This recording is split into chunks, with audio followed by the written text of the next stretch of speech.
Hey everybody, Forrest here with Rocky Mountain School of Photography, and today we're going to do my top 5 tips for getting started making money in photography. Tip number 1 is focus more on learning than you do on equipment. I think a ton of people put a lot of emphasis into looking at those super expensive, really beautiful cameras on B&H's website and drooling over the capabilities of the Canon R3 versus the Sony A7R4and like really comparing and contrasting these things.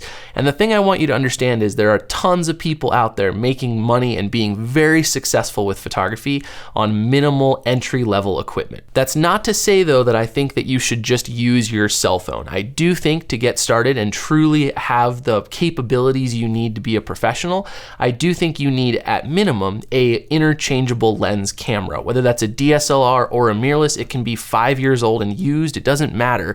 But having a camera where you can take the lenses off and you can upgrade the lenses separately from the camera, it's gonna give you so much more control over your image making, being able to control things like f-stops and shutter speeds and ISOs and really control the creative side of what you're trying to capture. I do think that's a must. But here's the deal. You can get a really great camera lens combo for $500 used, something that's gonna work super well for a lot of different genres of photography. So you don't have to go spend a lot of money. I also would say buying used to get started is highly recommended. If equipment is something you guys are interested in learning more about, definitely let me know down in the comments and I can make specific videos based on just buying used gear or buying new gear for that matter. Tip number 2 is start shooting for fun before you start shooting for pay. And what I mean by that is this: don't just dive in and label yourself a professional photographer before you've really learned how to use your equipment and learned how to create images in a consistent way. Nothing's worse than over-promising and under-delivering to a client. You really want to make sure that you can produce the level of work that your clients are looking for before they hire you. So for that matter, I would highly recommend shooting for a good duration of time, months and months and months, practicing, understanding things, and being able to consistently produce results in a wide variety of situations.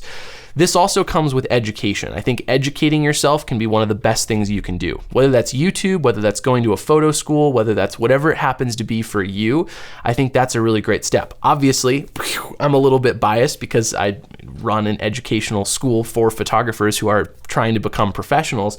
But really, again, I go back to that same overpromise, underdeliver thing. You don't want to do that. And I think you put yourself in a situation early on when it's really easy to do that if you are starting to kind of say you're a professional before you have the work and the skill set to back up that word. Tip number 3 is start simple.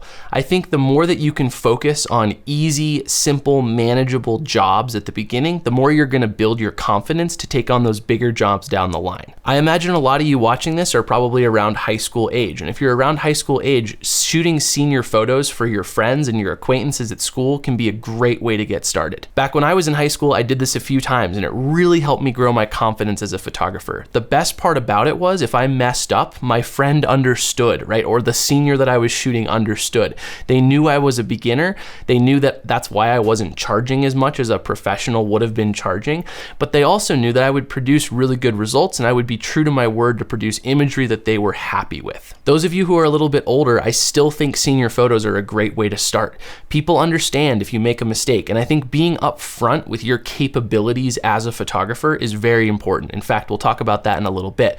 Point being, start simple. Start with little bite-sized manageable jobs that you know you can handle, and more than that, if you mess them up, there's another opportunity to shoot them. I really wouldn't recommend starting with a wedding right out of the gate because that couple is going to expect and need those images to be perfect for their special day. They're not going to want to redo their wedding to get better imagery. So start with simple projects that you can manage, you can handle, and more than that, that you have an opportunity to shoot again if you are to make a mistake or something like that in the shooting or the editing or any part of the process. So the fourth thing I already alluded to a little bit, but really, truly, I would be honest with your clients. This is why I recommend starting by shooting for friends and family, people that you know and people that you can be super honest and upfront with about your skills, the gear you have, your capabilities, the fact that you're a little bit nervous about the shoot, right? Be honest about those things, and that's really gonna help you feel better about the shoot and go into it with more confidence, knowing that who you're shooting for is aware of your newness, right? Your beginner qualities in this field. Everyone has to start somewhere. Everyone's a beginner at some point in whatever field there is.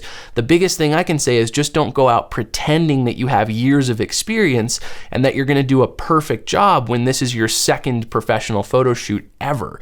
Be honest with your client, they're gonna understand. Some clients will say, oh no, maybe you're not the right photographer for them. And that's a great sign that you're not the right photographer for them. They probably have expectations that are too high for you as a beginner. Again, it's a stair-step process to get up to that level that you wanna be at in the future. Finally, my last tip is to set reasonable and attainable expectations of yourself. I think setting goals is so important, but I also think setting manageable goals is important. This is something we talk to our professional intensive students about all the time. I know a lot of people out there want to be the best wedding photographer in their area or want to start doing shoots for Nike or Apple or these huge companies.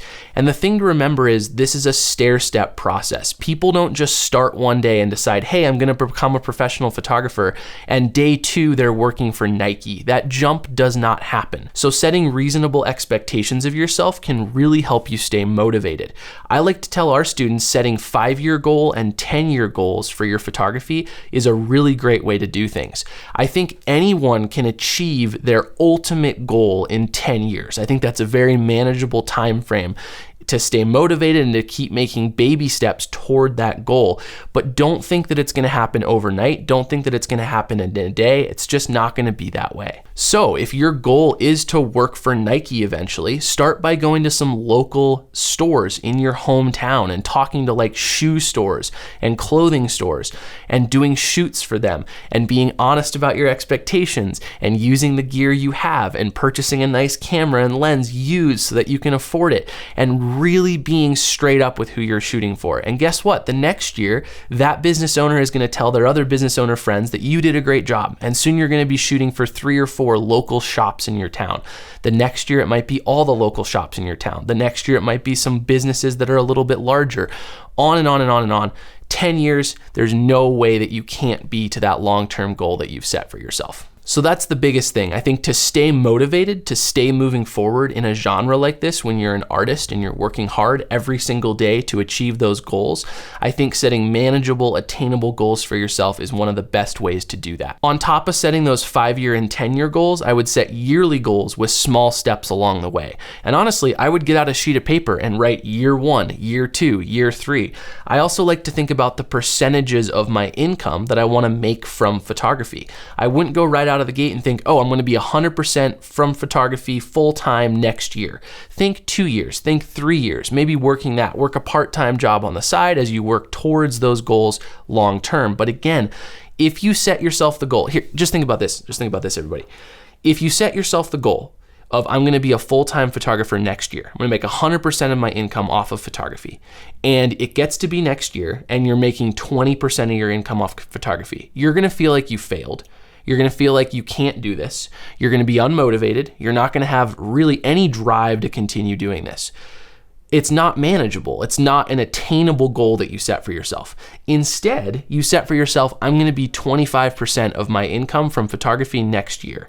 And then all of a sudden, you hit 20% and you're like, oh my gosh, I only missed it by 5%. Okay, next year, 40%. And let's say you hit 45% next year. That is awesome. It's motivational. It keeps you going. It keeps you pushing, keeps you hustling, keeps you grinding, keeps you shooting, keeps you doing all of those things. So the last thing I want to say is that you can do this. There are so many professional photographers out there who are making a super great living from this hobby or career. Hobby for some people, career for other people. It's totally attainable. But I think following that baby step approach and working to manageable goals, being honest with your client, all the things we talked about in this video are great ways to get started. If you guys like this video, definitely drop a like. I want to know if this content is stuff that you guys like. RMSP's channel, we kind of make a lot of different videos on a lot of different things. And I use the number of comments and the number of likes on our videos to kind of guide where this channel's gonna go. We're definitely a generalist channel. So if you guys want to learn more about photography, videography, editing, some product reviews, really anything related to photo and video, hit subscribe if you're not already subscribed. We'd love to have you join us. And lastly, let us know in the comments if you have any videos you want to learn more about. You want to learn more about business, marketing? Let me know down below. I'd love to hear it. Thanks for watching, everybody. Catch you in the next one. See ya.